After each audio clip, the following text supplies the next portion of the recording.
ஐயா வணக்கங்க ஐயா. என் பேர் விவேகானந்தன்.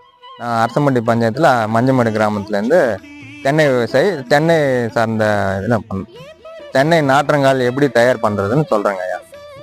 இப்போ நம்ம தேங்காயை தேர்ந்தெடுக்கணும். தேர்ந்தெடுக்கிறது தரமான தேங்காயை தேர்ந்தெடுத்து அரை அடியிலேருந்து முக்காடி தேங்காயை மண் மூடுற மாதிரி போட்டு நம்ம தேவையான அளவுக்கு ஏற்ற மாதிரி ஒரு பெட்டு போட்டுக்கணுங்க ஐயா.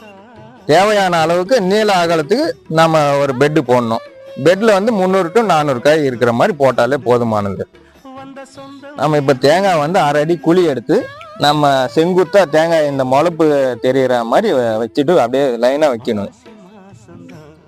இப்போ ஒரு தேங்காய்க்கு இன்னொரு தேங்காய்க்கு 4 விறக்கடை இடைவெளி இருக்கணும்.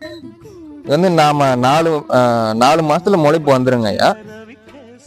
இது தண்ணி ஸ்ப்ரிங்க்லர் மூலமா தான் பாய்ச்சிரும். நன்றிங்க.